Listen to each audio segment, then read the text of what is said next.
अगर 5 साल के स्मॉल कैप फंड्स के प्रदर्शन की बात करें, हम लोग ग्राफिक्स 4 अगर हम लोग लाएं स्क्रीन पर, तो आप देखें कि 5 साल में लार्ज कैप के मुकाबले यहाँ पे ज़्यादा बेहतर रिटर्न जो है, यहाँ पे लार्ज कैप का अगर CAGR देखें हम लोग तो 17% के आसपास है, स्मॉल कैप का देखें तो 32% के आसपास है। 5 साल की हम लोग बात कर रहे हैं। वहीं जनवरी 2020 से नवंबर 2024 में AUM जो है वो 6 गुना से ज़्यादा बढ़ा है और 3.18 लाख करोड़ रुपए तक पहुंचता हुआ दिखा है। अगर मैं आपसे ये समझूं कि सर स्मॉल कैप फंड में निवेश तो लोग निवेशक तो कर रहे हैं, लेकिन जो फंड का चुनाव है वो कैसे करें, क्योंकि यहाँ पे भी काफ़ी ज़्यादा आप देखें एक्सुरेंस तो देखने को मिला ही मिला है, साथ में एक बड़ा गैप भी है ऊपर की तरफ भी और नीचे की तरफ भी। तो कैसे चयन करें एक अच्छे स्मॉल कैप फंड में, क्या क्वालिटीज़ होनी चाहिए जहाँ पे निवेशक को ध्यान रखना चाहिए? देखिए, बहुत बहुत इंपॉर्टेंट और पेचीदा सवाल आपने मुझसे पूछा है जी। जब भी आप एक स्मॉल कैप का चयन करें, इसमें इंपॉर्टेंट 3-4 चीजों का ध्यान रखें। पहली चीज, फंड मैनेजर जो उस फंड को मैनेज कर रहा है। दूसरा, उसका ट्रैक रिकॉर्ड, उसने अलग अलग समय कैसी कैसी परफॉर्मेंस दी है, क्या कोविड में वो कितना गिरा, उसने क्या टैक्टिकल कॉल्स लिए अपने पोर्टफोलियो में। कुछ टेक्निकल पैरामीटर्स का देखना भी बहुत इंपॉर्टेंट है, जैसे फॉर एग्जाम्पल फंड जो है वो इंडेक्स से, मतलब स्मॉल कैप के इंडेक्स से कितना प्रतिशत रिटर्न ज्यादा जनरेट करके दे रहा है, या वो अपने साथ कितना रिस्क लेकर आता है, जिसको हम अल्फा और बीटा के नाम से भी जानते हैं। एक चीज जो इन्वेस्टर को बहुत ध्यान देना चाहिए, that past performance is not the guarantee for the future returns. अगर आप इस चीज को ध्यान रखेंगे तो आप उस रैली में जो आए हुए फंड्स है सिर्फ उसमें ही पैसा नहीं लगाएंगे, आप एक कंजर्वेटिव तरीके से उस फंड में पैसा लगाएंगे जो क्वार्टाइल 1 या क्वार्टाइल 2 में जनरली फॉल करता है। जनरली मैं इन्वेस्टर्स को, दर्शकों को, व्यूअर्स को बताना चाहूंगा कि 4 क्वार्टाइल होते हैं, quartile 1, quartile 2, quartile 3 and quartile 4।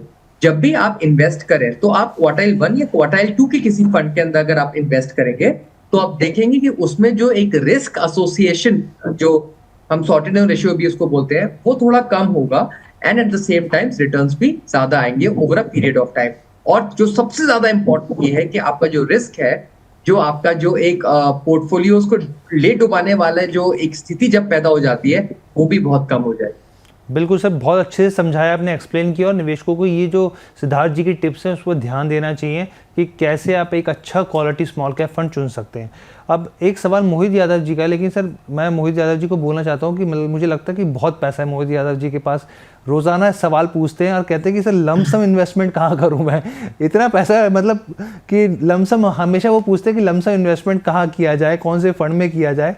तो ये हमेशा इनका एक सवाल रहता है। सर बता दीजिए आप इस बार भी कि मार्केट ये कह रहे हैं गिरे या फिर बढ़े या फिर स्टेबल हो, कौन सा ऐसे म्यूचुअल फंड है जहाँ पे लमसम इन्वेस्टमेंट किया जा सकता है? मोहित यादव, मैं आपको बताना चाहूंगा सबसे पहले, मार्केट्स में मतलब मार्केट्स में कोई भी समय सही या गलत नहीं होता अगर आप इन्वेस्टमेंट के पॉइंट ऑफ व्यू से बात करते हैं जी। बट क्योंकि अगर आपने मुझसे बहुत स्पेसिफिक सवाल पूछा है, मैं आपको बताना चाहूंगा कि आप मल्टी एसेट जैसी कैटेगरी में अगर आप एक लमसम इन्वेस्ट करेंगे तो आप देखेंगे कि आपका ऑलमोस्ट 10 से 12 से 15% तक का रिटर्न्स जो है वो आ जाएगा। और ये इसलिए आएगा क्योंकि मल्टी एसेट जैसी कैटेगरी के अंदर गोल्ड भी है, सिल्वर भी है, इक्विटी भी है, डेट भी है, आर्बिट्राज भी है, जो आपको डिफरेंट डिफरेंट साइकिल में डिफरेंट डिफरेंट टाइप की प्रोटेक्शन देगा।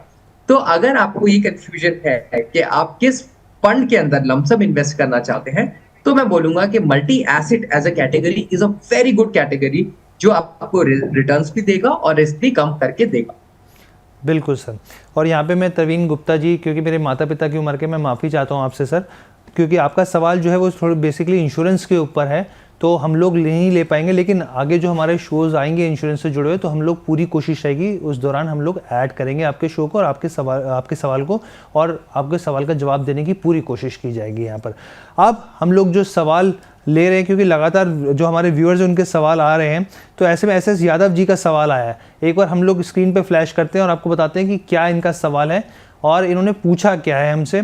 तो देखिए, SS यादव जी का साफ तौर पे कहना है कि इनका जो पोर्टफोलियो है उसमें UTI निफ्टी 50 इंडेक्स फंड है, 1000 की SIP चल रही है, पराग पारिक फ्लैक्सी कैप में 3000 की SIP चल रही है, SBI स्मॉल कैप फंड में भी 1500 की SIP चल रही है। UTI निफ्टी 50 इंडेक्स की बात करें तो यहाँ पे 1000 की SIP चल रही है। अब ये पूछ रहे हैं कि कोई नया फंड सुझाइए।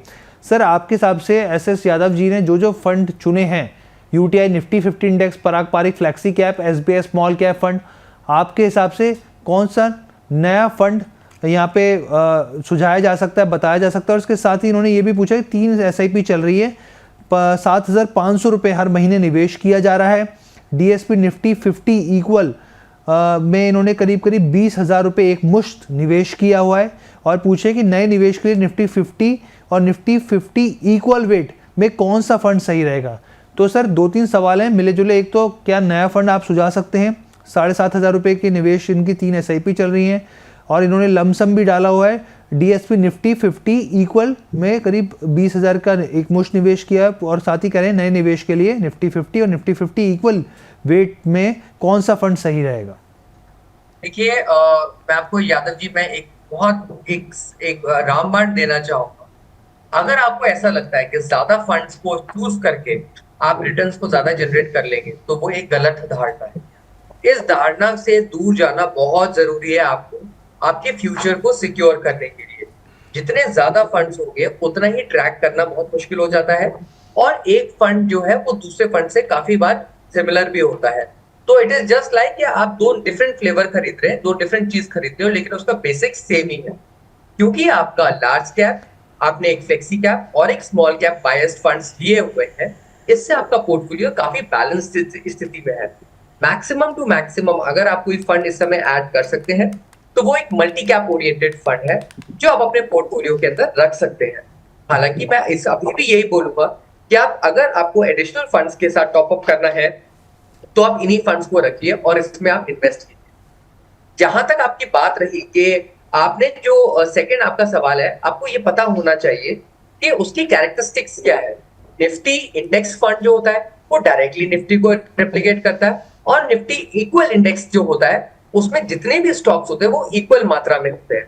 अगर आपको मार्केट के बारे में ज्यादा नॉलेज नहीं है तो मैं सजेस्ट करूंगा कि आप इक्वल निफ्टी इंडेक्स को ही ले लें, वो आपके लिए बेहतर होगा, जो कि ऑलरेडी आपके पोर्टफोलियो के अंदर भी वो फंड है।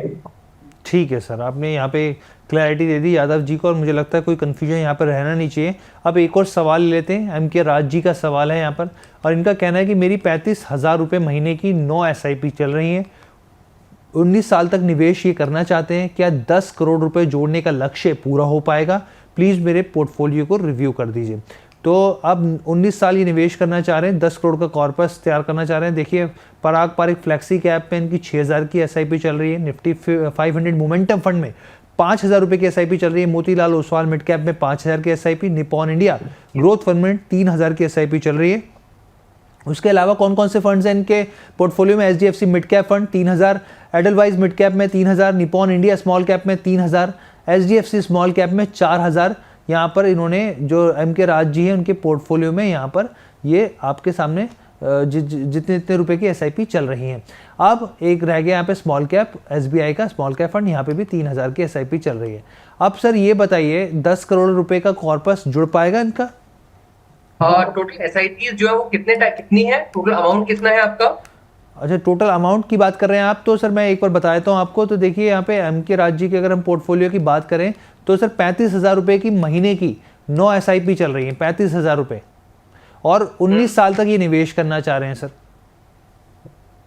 ओके, वही 10 करोड़ का लक्ष्य है सर। ऑलमोस्ट 4.5 करोड़ के आसपास आपका जो कॉर्पस है वो जनरेट होगा 19 साल बाद। बहुत इंपॉर्टेंट है 2 चीजों को लेकर राज जी, कि सबसे पहले तो आपने जैसे मिड कैप 2 ले लिए, स्मॉल कैप आपने 2 ले लिए, अब इसको एक मिड कैप और एक स्मॉल कैप रखिए। अननेसेसरी डाइवर्सिफाई करने से कोई बहुत ज्यादा फायदा नहीं होता है, और आपके जो रिटर्न्स है वो मोर लेस वो भी सेम ही आते हैं। बेहतर यही है आप एक मिड, एक स्मॉल, एक मल्टी, एक फ्लेक्सी कैप रखिए और अपने पोर्टफोलियो को आगे बढ़ाएं। थोड़ा सा जो आपकी जो मंथली राशि है उसको भी आप थोड़ा इंक्रीज करें। आप देखेंगे कि 10 करोड़ रुपए की जो एक आपकी जो एक गोल है वो आप उसको over a period of time 19 साल के अंदर अंदर आप उसको अचीव कर पाएंगे।